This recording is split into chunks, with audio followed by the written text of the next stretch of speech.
Colby Covington versus Khamzat Chimaev. This is the one that I feel like a lot of fans want it, and Dana White seems like he wants it. So what do you see in this matchup? As much as I'm not a fan of the show that Colby puts on, like, you can't deny the man's skilled. Yeah. This is another one of those. This is one of those toss-ups. Like, I want to take Khamzat because he's the guy I want to see win. Could Colby keep him off him? Could he, land the right shot? Yeah, for sure he could. I'd be interested to see if they really put the pressure to try to take him down, because I think he could.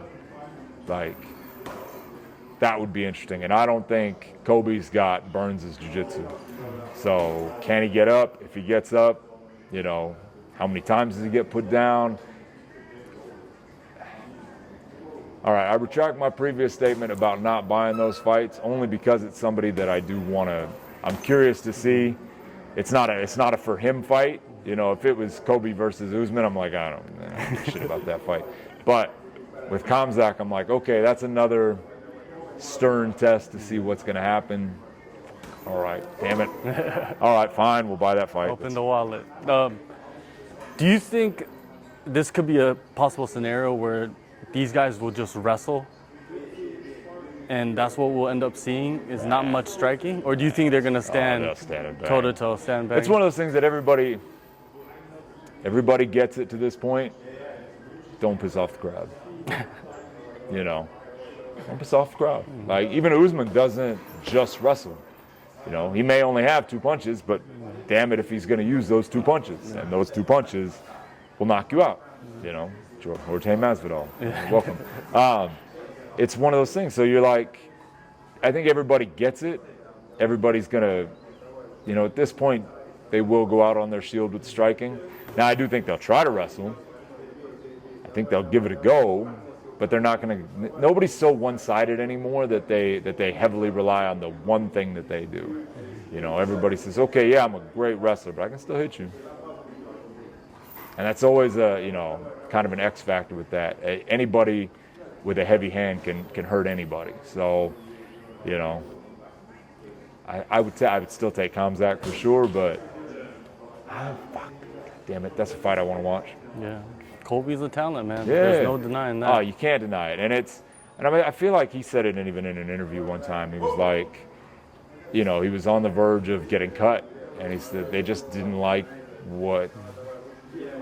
But that's not excusing like all no, fuck. I mean, you take it a wee bit far, like, But at the same time, fuck it. It's so hard to explain to some fighters, like, it's not just fighting. You know what I mean? Like, fighting's not just fighting. You know what I mean? You can, unless you are hands down the best. But even then, look at Volk. Volk is, like, he should be lauded from the fucking ceiling about how amazing this guy is. And I never get the vibe that, like, people are like, oh, Volkanovski. Like, and I'm like, why? That dude is amazing.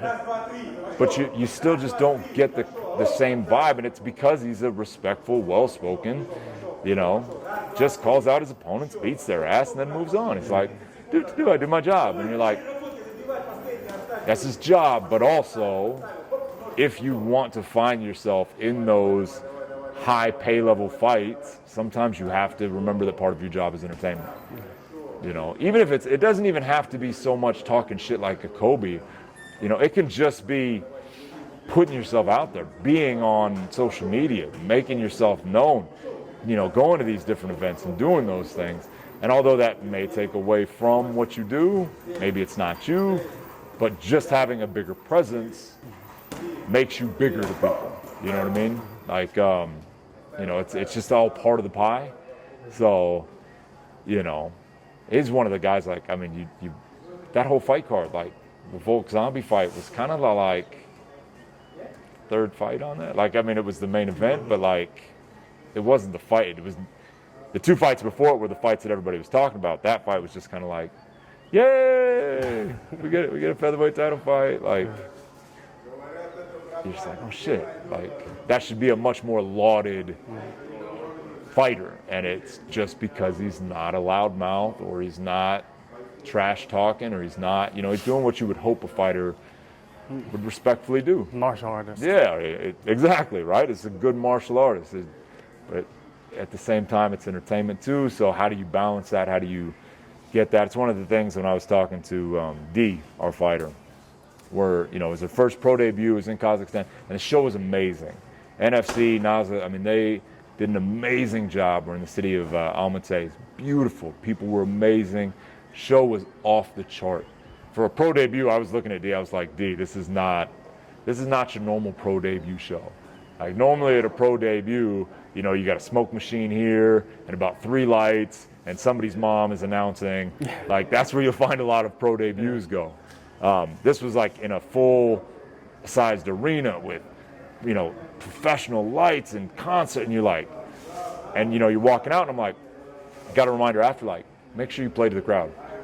Make sure, like, as you're walking out, like, if little kids are trying to slap your hand, make sure you slap little kids' hands. When you come out of the fight, if anybody wants to take photos with everybody. Sign anything they want. Do whatever.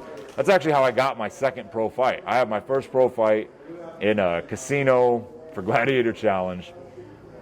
Didn't even see my opponent before I walked in the cage.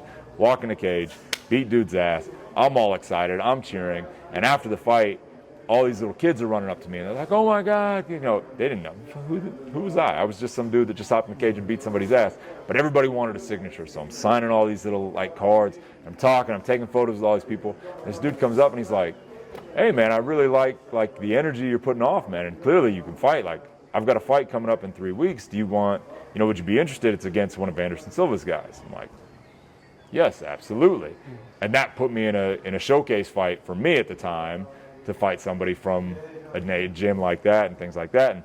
And, people remember that. It's one of the things that even got me on The Ultimate Fighter. I didn't get on The Ultimate Fighter because I was one of the best fighters on the show. I'd only been a pro for 6 months. But I was big as shit. I made sure people saw me. John McCarthy always told me, he says, be you, but crank it up to like 7 or 8. Don't change who you are. Just be a bit louder. Okay? Make sure that they see you. Make sure that they know you. Is something that young fighters need to learn as they're going through. They really do need to find a way to make their presence known, and it doesn't come naturally to everybody. Not everybody necessarily wants the spotlight. They just want to train, but at the same time, this is your spotlight. Like, you still need to take the moment. So yeah, it's one of the things I'm trying to teach some of our younger guys, and the way they present themselves, because that can translate into money down the line. Yeah, for sure.